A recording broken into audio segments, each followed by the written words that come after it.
ప్రేమని సాధి సాధలరా, దేవుడి కృప మీకు అందరికీ తోడని కాక.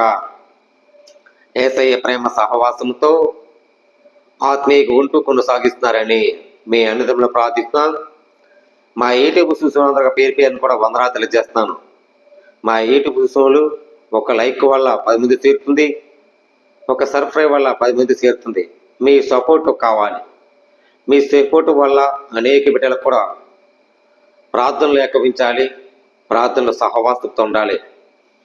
ప్రేమ బిడ్డలారా, మరి కొన్ని సత్యాలు మీకు వినిపించాలని మనస్ఫూర్తిగా మనసారా కూడా వందనాలు తెలియజేస్తాను. దేవుడిచ్చిన అవకాశం బట్టి మరి మీ అందరికీ ప్రార్థన చేయని ఆశపడుతున్నాను. ప్రార్థన. పరిశుద్ధ ప్రేమగల తండ్రి, కృపగల దేవాన్ని స్తోత్రాలు. లైవ్లో చూస్తున్నాను ప్రభా, పేరు పేరుని వందనాలయ్యా. కుటుంబాల కొరకు, ఆరోగ్యాల కొరకు, ఆర్థిక సహాయం కొరకు, బిడ్డల కొరకు, భర్తల కొరకు, భార్యల కొరకు, వృద్ధాత్వంలో ఉన్న తల్లిదండ్రుల కొరకు వాళ్ళందరూ క్షేమంగా ఉండాలని ప్రభా దీవించి ఆశ్రయించండి. అయా నేను అప్రోస్తి కార్యంలో ప్రభా నేను బోధ సహవాసం, బోధ రొట్టె విరుచుట, ఆత్మీయక పంచుట, నాయన నీ విశ్వాసముతో ఎంతో సహవాసముతో ప్రేమ ఎంతో ఉంది. గొప్ప ధన్యత. ఈ వాక్యముతో మాతో మాట్లాడండి. మంచి కార్యము మీరు విశ్వాసం నడిపించే విధానం బట్టి ప్రార్థిస్తున్నాం. మేలు చేయమని, మాతోని వాక్యముతో మాట్లాడమని క్రీస్తు యేసు పరిశుద్ధాత్మ పెట్టమని వెళ్ళుకుంటున్నాం పరమ తండ్రి. ఆమేన్. ప్రజలండి, అందరికి వందనాలు. మరి ఇక్కడ చిన్న మాట ఉందండి. ఇక్కడ అప్రోస్తి కార్యములోను 2 ఇక్కడ 42లోకి వెళ్తే మాట చూడండి. వీరు అప్రోస్తుల బోధి ఎంతను సహవాసముందను రొట్టె విరుచుట ఉందుట ప్రార్థన చేయుట ఎగతగడ ఉండండి. అప్రోస్తు బోధేందు సహవాసం ఉండవరు అంటాడ. ఉండి రొట్టె విరుచుట ప్రార్థన చేయట ఎకతగడగా ఉండి ప్రతివాడు భయం కలిగారంట. ఈ రోజుల్లోనూ రొట్టె విరుచుట భయపడుతున్నావా? అయితే భయంతో జీవించు. దేవుడి దగ్గర భయంతో జీవిస్తేనే జీవిత విధానం ఏంటి నీకు అర్థమవుతుంది. భయంతో జీవించలేనిది నీకు విధానం ఎలా తెలుస్తుంది? అక్కడ ఉన్న అప్రోస్తు బోధ యందు సహవాసంతో ఉన్న ప్రార్థన చేసేడు ఎగతడగా ఉండేవారు. ఈ రోజుల్లోనూ రొట్టె దాస విరుచుట భయభక్తి కలిగి ఉండి మనం అది తిన్నప్పుడు భయభక్తి కలగాలి. చూడండి, అప్పుడు ప్రతివాడు భయం కలుగును. మరియు అనేకులు మహాశ్రమలకు సూచక్రియలు అప్రోస్తు ద్వారా జరిగింది.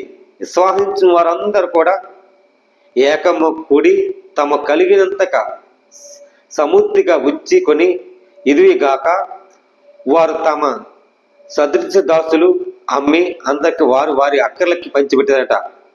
అక్కడ తమ ఆస్తులు, తన ఆస్తులు అమ్మి ప్రతి ఒక్కరికి వారికను వారికి మస్కలై ప్రతి దినమును దేవాలయములను తప్పక కూడుకొని ఇంటింట రొట్టె విరుచుట దేవుని స్తుతిస్తా ప్రజలందరికీ దయ పొందిన వారి ఉండాలి. అక్కడ అప్రోస్తు సహవాసము ద్వారా బోధించినప్పుడు రొట్టె విరుచుట ఇంటికి వెళ్ళి ఈ రోజుల్లోనూ ఆహారం పుచ్చుకొనక మన ప్రభు రక్ష పొందుతున్నాను అని దినమునకు వారితో చెప్పము. ఈ రోజుల్లో అని దినమును ప్రార్థిస్తున్నామా? అని దినము అనే మాటకి దినము దినముకో నీ కోసం నా కోసం కుంగిపడి ఉన్న యేసయ్య బాధ ఆయన జీవించాడు. మనం దినదినము క్షేమం ఉంటున్నాం. అని దినములు కుంగిపోయినా సరే క్షేమంగా ఇస్తున్నాడు. మన కోసం ప్రాణపెట్టిన యేసయ్యకి ఆయన సహవాస బోధి ప్రార్థనతో ఉండి కూడి ఉంటా ఎంతో నీతిమంతులుగా పరిశుద్ధులు ఉన్నారు. ఇక చూడండి, మరి అప్రోస్తి కార్యములను 3:14 వెళ్తే అక్కడ చిన్న మాటను చూడండి. మీరు పరిశుద్ధులే నీతిమంతులే వారికి నిసారగించక నరహత్యకుడైన మనుషులని మీకు అనుగ్రహింపమని అడిగి మీరు జీవనాధిపతికి చంపిరి గాని దేవుడు ఆయనకు మృతులను లేపను. దేవుడు మన కోసం మృతులు లేచెను, కానీ మన కోసం ఆయన నరహత్తుకుడిగా మన కోసం ఆయన బలియాగమైన జీవించే విధానంలో ఈ బైబిల్ వాక్యం ఉంది. ఈ బాధలను మనం సహించలేమని మన కోసం యేసు అంత కూడా అయ్యాడు, మన కోసం శిక్ష కూడా అయ్యాడు, మన కోసం ప్రాణం కూడా పెట్టాడు. అంత త్యాగం చేసి మనకు జీవాధిపతి చంపిని కానీ దేవుడు ఆయన మృతులను లేపను. అందుకు మేము సాక్ష్యం ఆయన మందరికి శ్వాసమూలగా మన ఏమీనికి ఆయన చూసినలా వీరికి బలపరచును. పూర్ణ స్వస్థత కావాలంట. పూర్ణ స్వస్థత సహోదరులారా, మీకు అధికారం తెలియదు కదా. క్రీస్తులు శ్రమ పడాడు. క్రీస్తు మీకోసం శ్రమ విస్తరించాడు, మీకోసం ప్రయాసపడ్డాడు. ఈ రోజుల్లోనూ మనం దేవుని విశ్వాసంగా ప్రయాసపడినా దేవునితో ఎలా ఉంటున్నాము, దేవుని ప్రేమ ఏరినట్లు ఉంటున్నాము అని మనం చూడాలి. చూడండి, మన దేనైనా నీతిమంతులకు సహించుట ఎంతో మన్యాలు. చూడండి, యెషయా 57:1 వెళ్తా. చూడండి, 57 మొదట వచ్చును. నీతిమంతులకు నహించుట చూసి ఎవరు దానికి మనస్సు పెట్టరు. మరి నీతిమంతులు చూసి ఎవరు మనసు పెట్టరు? మన కోసం మనసు పెట్టారు కదా యేసు, మన కోసం ప్రాణం పెట్టారు కదా. భక్తులైన వారు తీసుకుపోతున్నారు, కీడు చేయకుండా నీతిమంతులు కొనబడుతున్నారు, ఎవరికి తోచడు. కీడు చేసే వాళ్ళు కీడు ఉన్నారు. సేమ్ నువ్వు భక్తిలుగా ఉండు, భక్తిమంతులుగా ఉండు, బుద్ధిహీనులుగా ఉండు. దేవుడు నిన్ను మేలు చేస్తాడు. ఆయన విశ్రాంతి దినములను ప్రవేశించాడు. నువ్వు జాగ్రత్తగా ప్రార్థన చేయాలని ఈ వాక్యంలో రాయబడింది. ప్రియమిత్రులారా, మన దేనైనా మన కుమారులను నివాసం చేర్చుడు ఆయన ముందుగా ఉండాలని ఈ వాక్యంలో రాయబడింది. చూడండి, ఇక్కడ యోహాను 8:12 చూడండి. మరియు మరలా యేసు, నేను లోకములో వెలుగు, నన్ను వెంబడించే వరకు చీకటిలో నడవక జీవము వెలిగి నుండటకు వారితో చెప్పను. ఆయన లోకములకు వెలుగిచ్చాడు. వెలుగిచ్చి నన్ను వెంబడించిన వారు చీకటిలో నడవక జీవము వెలుగును కలిగి ఉండటం నాతో చెప్పను. కాబట్టి పరిశీలకు నువ్వు గూర్చి నీవే సాక్షి చెప్పుకొస్తున్నావు. మనం చీకటిలోనూ ఉంటున్నామా, వెలుగులో ఉంటున్నామా? దేవుడు నీకు వెలుగు సంబంధాలకు ఇచ్చాడు. వెలుగు ప్రకాశించమని ఆయన ఉన్నాడు. కానీ శిక్ష, మన చేసిన శిక్ష ఆయన బలియాగమాడు. మన చేసిన పాపమును ఆయన క్షమించి ఆయన బలియాగాడు. మన చేసిన అపరాధాలను వల్ల ఆయన భరించి ఆయన శిక్ష పాత్రుడయ్యాడు. ఈ రోజుల్లోనూ ఎవరో ప్రభువుని యేసుక్రీస్తు మాత్రమే గొప్ప శిక్ష పాత్రగా ఉన్నాడు. చూడండి, 8:11 వెళ్తాం. ఎవరు నీకు శిక్ష విధింపలేదా ఆయన అడిగినప్పుడు ఆమె, లేదు ప్రభు అనను. ఎవరు శిక్షింప విధలేదా? లేదు. నేను చేసిన తప్పు క్షమించేశాడు, నేను చేసిన పాపములు క్షమించేశాడు, నేను చేసిన అపరాధులను క్షమించేశాడు, తుడిసివేసాడు అని చెప్పే సాక్ష్యం మన హృదయంలో పుట్టాలి. ఇక చూడండి, అందుకు యేసు, నేను నీకు శిక్ష విధింపను. ఏమందండి? నేను శిక్ష విధింపను, నీ శిక్ష చేయను, విధింపను. నువ్వు వెళ్ళి ఇంకా పాపం చేయకము, ఇంకా పాపం చేయకు. నీ కోసం త్యాగం చేశాను కదా, ఇంకా పాపం చేయకు. శిక్ష కొట్టేశాను, నీ బాధ కొట్టేశాను, నీ రోధ వ్యాధి తుడిచివేసేసాను, నీ కన్నీటితో తుడిచివేసేసాను. నువ్వు ఇంకే పాపం చేయకు, ఎల్లు నీతిమంతురాలకు ఎంచబడు, నా తండ్రి చిత్తం వేసే వరకు ఆయన కట్టుబట్టేవని ఈ వాక్యం రాయబడింది. ఆయన లోకము ఇలుగులు సంబంధాలు ఉండాలంట.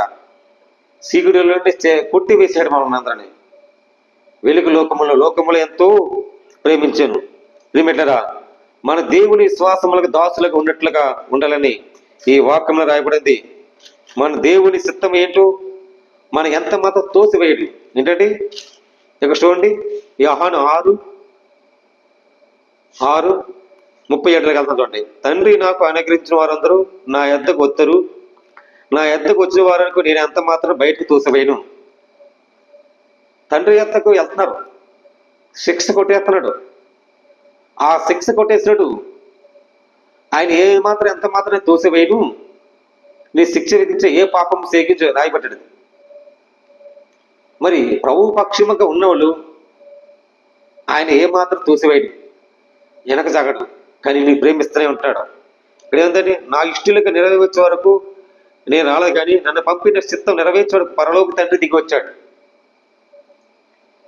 ఆయన చిత్తం రాలేదు, పరలోక తండ్రి చిత్తం నెరవేర్చే వరకు వచ్చాడు. ఈ రోజుల్లో దేవుడి చిత్తం, పరిశుద్ధాత్మను, సహవాసం అని అప్రోస్తులకు రొట్టె విరిచిట ఇంటికి వెళ్ళి చూస్తే వాళ్ళందరూ ఎగతగడు ప్రార్థన చేశారు. ఈ రోజుల్లో కూడా మనం కూడా ప్రార్థన చేయాలి. ప్రార్థన చేద్దామా? ప్రార్థన చేద్దాం. దేవుడి మాట దీవించి ఆశ్రయించడు కాక ఆమె. ప్రార్థన చేద్దాం. పరిశుద్ధ ప్రేమగా తండ్రి, కృపగా దేవాన్ని స్తోత్రాలు. అనేక బిడ్డలకు రక్షణ తెచ్చిన ప్రభా, అప్రోక్త కార్యము సహవాసముతో నాయన బోధకుల స్తోత్రాలు. అనేక బిడ్డలకు రక్షణ తెచ్చిన సహాయం చేసి ఆశ్రయించిన ప్రభా నాయన వందనాలు తండ్రి. మేలు చేయని ప్రభా, మీరు చేసిన అపరాధుల వల్ల అయా నైనా అప్రోక్త కార్యం ప్రభా సహవాసం వచ్చే విలుట ఆదరించి ప్రేమించి అందరూ కూడికి ఇంటికి వెళ్ళి ప్రభా ఎంతో బోధించారు తండ్రి. వాళ్ళందరూ ప్రభా ఎంతో కార్యం ఆశ్చర్యకరం మహోన్నతుడు నువ్వేమని స్వాతిస్తున్నా. దయగల తండ్రి, కృపగల దేవాన్ని స్తోత్రాలు. అనేక బిడ్డల రక్షణ తెచ్చి సహాయం చేసి ఆశ్రయించమని ఏ చిన్న ప్రార్థన ప్రభా నేను నీ తండ్రికి నీ సాక్షి నిలబెట్టుకోమని నాయన. అనేక బిడ్డల ప్రభా గుడ్డులు వారు, మూగవారు, చెవిటి వారు, ఆయా దూరాలు ప్రభా, దిక్కిలే అనాథ వాళ్ళు ప్రభా ఎంతమందో ఉన్నారు తండ్రి. వాళ్ళందరిగా ప్రభా క్షమించి నాయన ఇష్టలుగా ప్రేమించాడు. నేను ఇష్టలుగా నేను ప్రేమిస్తున్నా, ఇంకే పాపం చేయకు అని ప్రభా క్షమించేసా తండ్రి. మంచి కార్యం ఇచ్చేవాడా, మంచి ఆదరించేవాడా, అనేక బిడ్డలకు రక్షణ తెచ్చి సాక్షి వాడుకుని సహాయం దయచమని ఏక్షణమడుతాం తండ్రి. ఆమె ప్రజలండి అందరికి వందనాలు. దేవుడు మీ కుటుంబాన్ని దీవించి ఆశ్రయించడు కాక.